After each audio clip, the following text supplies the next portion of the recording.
Hi, and welcome back to the Woodsmith shop. On today's episode, it's a shop focus where we're building this shop station. It's designed to help you cut the clutter and stay organized in your shop. Now, what I like about it is that this project is built mostly from plywood. So other than cutting the pieces to size, the joinery is simple, held together with dadoes and wood screws. Down below are 3 primary organizational bays to help you organize and store your tools so that you know right where they are and can get to them quickly. A couple of work surfaces allow for extra storage and to help you stay organized. You can set down your plans, your coffee cup, whatever it is you need to help you get your projects done quickly and easily. It's time to build.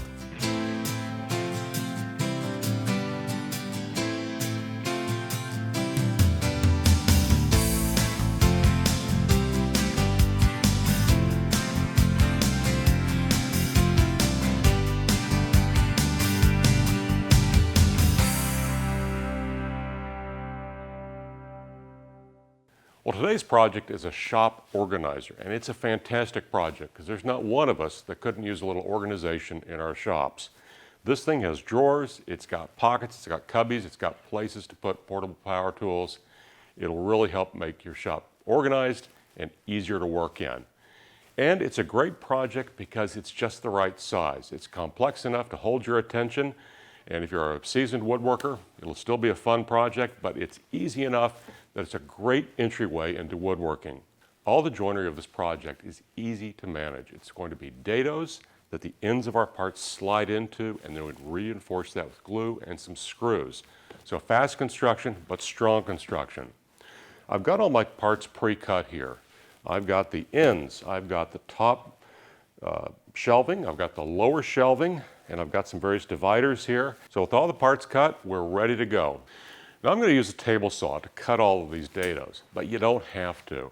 You know, a router and a straight edge will work fantastic. The only thing you have to watch is all plywoods are not the stated thickness that you might think. Now I'm using Baltic birch plywood here, which is metric, so it's more like about 0.7022, somewhere in that range. But even 3/4 inch plywood can vary a little bit, so always make plenty of test cuts and be sure of what you're doing before you commit yourself. I've gone through a couple different trials with my dado stack using shims to come out at just the right fit. And it's sure easier to get the right fit up front than fight with a tight fit or put up with a sloppy fit when you're assembling. Well, we spent some time at the table saw cutting dados. We've got dados on our sides, we've got dados on the shelving, and we have dados in some of the dividers.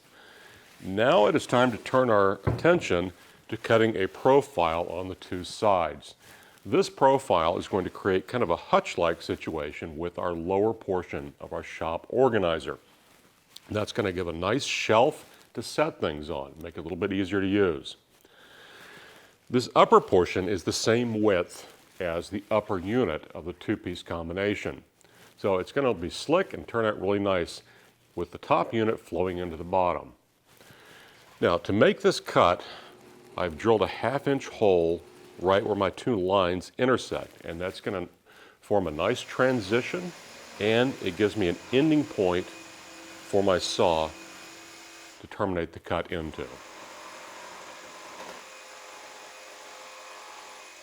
At the table saw, we've got one more little chore to do.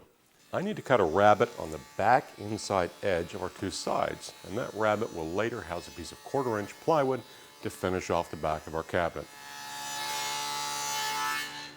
One of the things that's going to make the assembly of our shop organizer easy and make it super strong is the use of screws along with our joinery. So in the drill press here, I've got a tapered spiral bit, which is a fantastic drill bit to use for holes. And it has a countersink on it. So drill and countersink all in an easy operation. Now to mark out all of these different holes, rather than marking it out from the face, I'm actually using the dado as a guide. It's just safer that way. It does mean I have to drill the holes in 2 steps. So what I'll do is first drill just with the tapered portion of my drill bit and go all the way through the plywood so that it leaves a hole on the other side. When I'm done with that, I'll flip it over and I've got my depth stop set so that the countersink will go just the right distance into my plywood. And that way we'll have even holes, and best of all, they'll be in the right spot. The next thing we need to do is to cut 2 slots on the lower shelf and the upper shelf. And those slots are going to house these hardboard pullouts, and they're going to help organize our shop organizer. So let's go ahead and get these cut.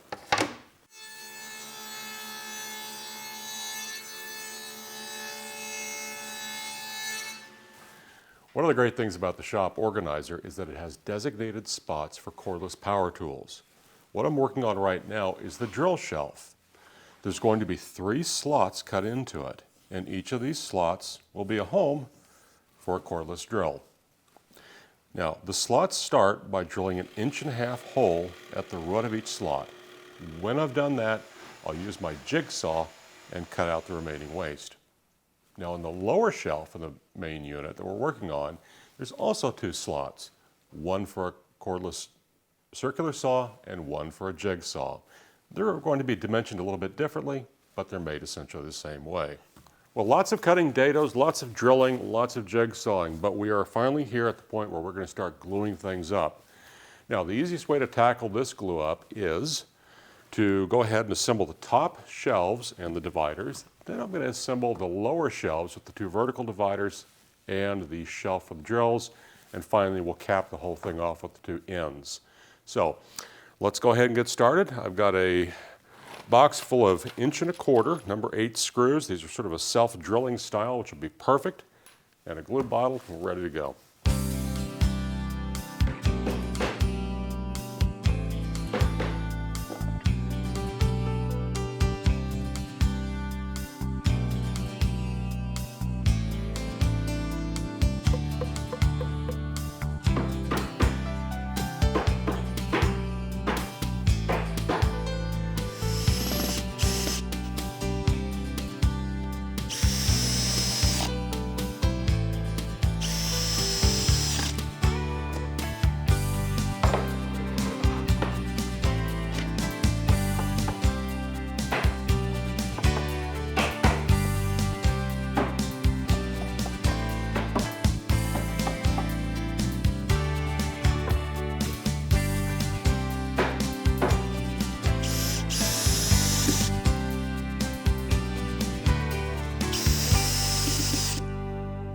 Okay, before I flip the side up and screw it on, I want to point out I've got the lower shelves and the upper shelves propped up on a piece of 1/4 inch plywood, and that's going to flush off the face of all of our pieces here.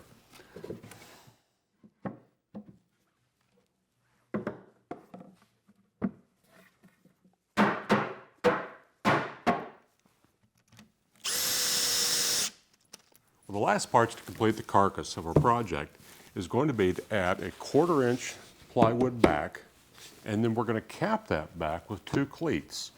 Now, these cleats are 3/4 inch plywood, the same as we're using on the balance of the project. And I've cut rabbets on the bottom and on the ends. And there's also some screw holes that have been drilled.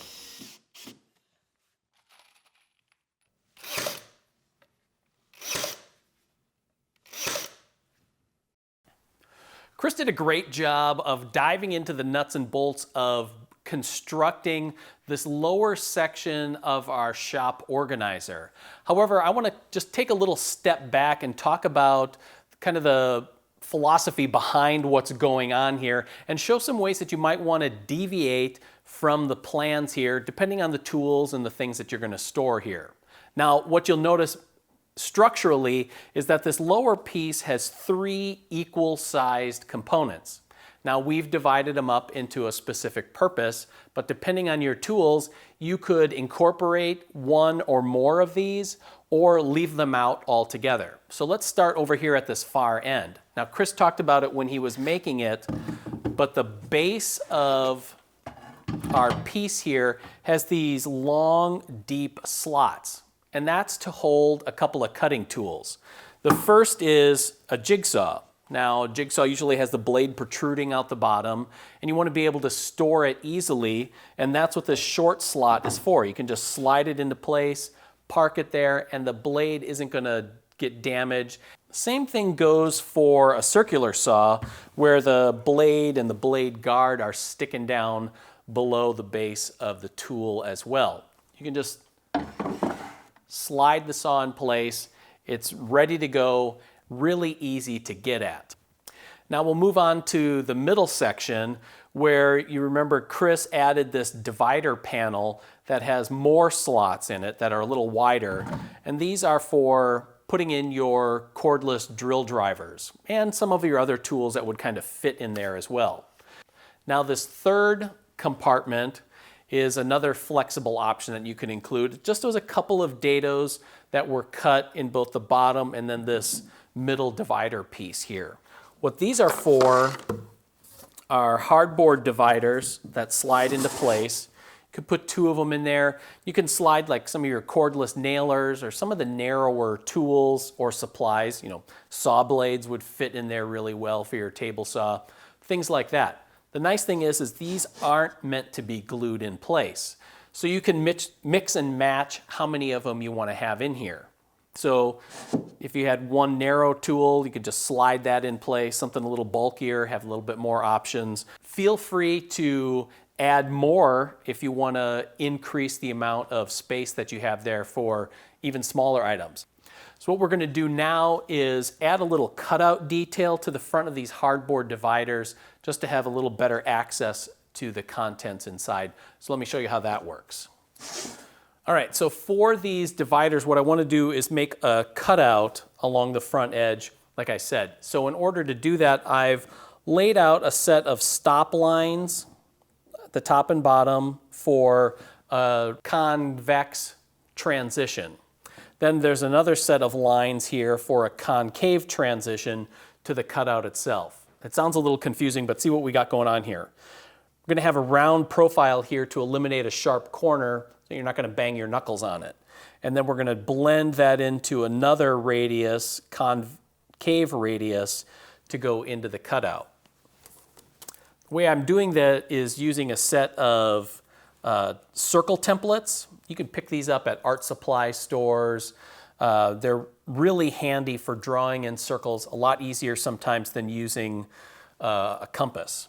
So I'm going to use the 1-inch circle down over here, and I'm going to line up my center lines with that first stop line and draw in the radius. Kind of overdraw it so that I can see where it's going to go.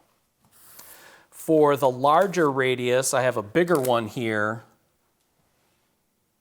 and I'm using the 1.5-inch circle. And what I want to do is find this tangent of the 1.5-inch circle and line that up with the tangent here with my center lines on the stop line. Now when I draw that in, that's the transition into the cutout. Then we're just going to connect the dots with a ruler here, lining up those marks.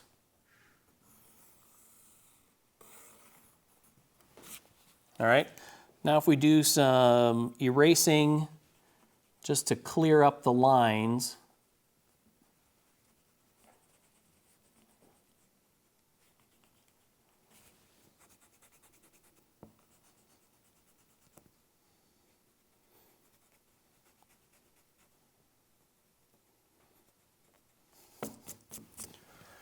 now you can see how that cutout is going to take shape. Now to start forming it, we're going to head over to the drill press.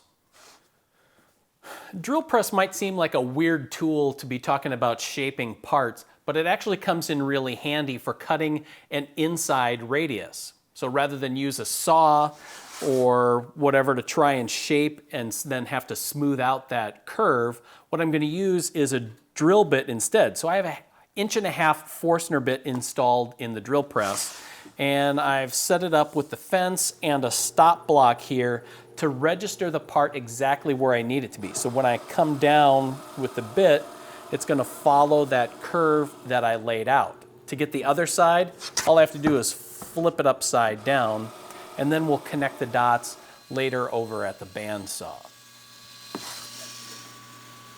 All right, the last element here on our cutout is to ease that transition into the cutout. So before leaving the bandsaw, I just kind of dog-eared the one corner. What I want to do now is turn that into a smooth roundover. And since we're working with hardboard, I'm just going to use a file.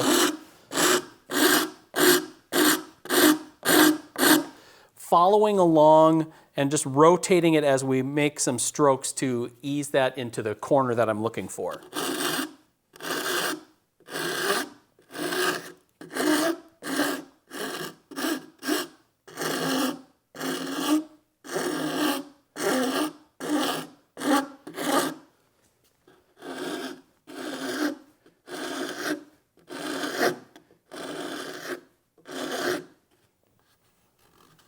The layout lines are your guide here, but the ultimate authority is just going to be when you feel it, if it has a nice smooth transition and it's free of any lumps and bumps. Last thing to do is just grab some sandpaper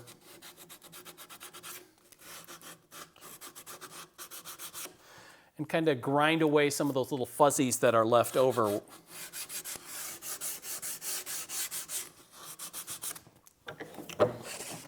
And there we go. Now we can slide it into place. You can really see here how those cutouts help give you a little bit more access to each of those compartments. The last little bit of storage that we're going to add to this lower section is 3 drawers up here at the top. And we're going to start that process over at the table saw. For my part of the shop organizer, I'm going to make 3 drawers that fit in that top section. Now, one of the things is that because those drawers are relatively shallow, we're going to have them run on full extension drawer slides. And while that might seem like it's overkill, because they're not very deep, it's really easy to pull those drawers out way too far, spilling the contents on the floor. So what I want to do is incorporate the slides, but I don't want them visible. So for that, you can see one of the drawers here and the type of joinery that we're using. At the front corner, we have what's called a locking rabbet joint. And that's where the front overlaps the sides, and then there's another tongue on the inside here that fits into a dado on the drawer sides, securing everything. Now you'll notice that the front overlaps quite a bit, and that's so that when the drawer slides are in place, they're concealed here, and I still have a nice even gap all the way around the front of the drawer. It makes things a little challenging when you get set up here, but once you kind of understand what's going on, it's pretty easy, and you'll see that as we get going. So what I need to do is we're going to start with the drawer front, and we're going to cut a slot across the end that accounts for the overlap for the drawer slide, and then also for the thickness of the drawer side. That means we need to hold the drawer front vertically while we cut that slot. To do that, I've set up here a shop-made tenoning jig. Now, if you have a regular tenoning jig for your table saw, you can just as easily use that. So what this does, holds my drawer front perpendicular to the saw table for making that slot. For the slot itself, I have a dado blade set up in the table saw, and the distance between the dado blade and the fence on the tenoning jig matches the width of the dado blade. You'll see why that's important too in the second step. All right, the next step in creating our locking rabbet joint here at the table saw is I have the drawer fronts here still, and after the slot, we need to trim away the inside tab of that slot in order to make room both for the drawer side and for the full extension drawer slides that we're going to be using. All right, we can turn our attention now to the sides of the drawer, and you can see just how short these are, so that means that drawer isn't very deep. Now what we need to do is we're going to cut a dado near the front end, and that's going to interlock with that slot that we did on the drawer front. We're going to do the same thing at the back end, and even though the drawer joint is a little bit different here, just a tongue and dado, our same setup is going to work just as well. All right, the last step that we need to take care of on the corner joints for the drawer is for the drawer back. So I have it cut to size here, and what you're going to do is form a tongue on each end of the drawer back. and that's going to fit into the dado that we cut in the drawer sides. Before we step away from the table saw to do some assembly, we want to cut a groove in all of our drawer parts to hold the drawer bottom, otherwise it's not as useful.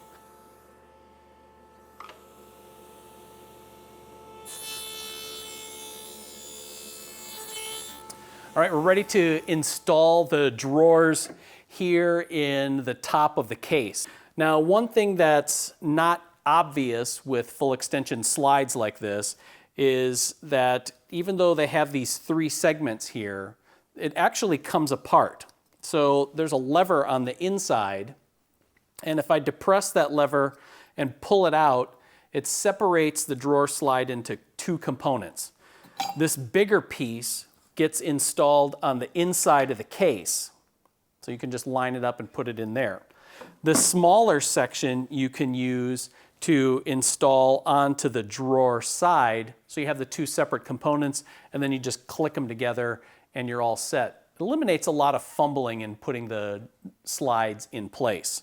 So what I've done on the drawers is marked out a center line on the width or the height of the drawer sides and drawn that in place.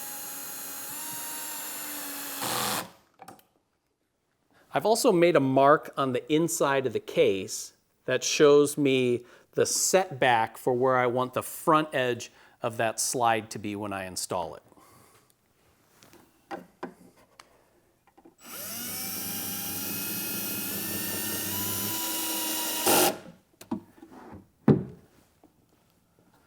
All right, that's how the drawer looks when it's installed and the slides are all engaged. However, I didn't put the drawer front or the drawer pull on there, so I need to be able to get that drawer open. So what I have is a little piece of metal flashing so that the tab is just kind of bent over on itself. Now I can use this kind of like a Slim Jim, be able to get into over the top of the drawer front and pull it open. And you can see, there we are. We have the drawer installed. I can get to everything inside, and better yet, see stuff so that it's not lost in there and nothing's dumping out on the floor. Once I get the other 2 drawers installed, we can hang this on the wall.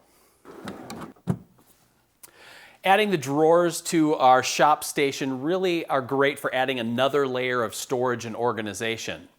And I also put on a couple of tool mats on the work surfaces just to break up that look of the plywood and provide a cushioned surface for whatever you want to do on these 2 shelf and work areas.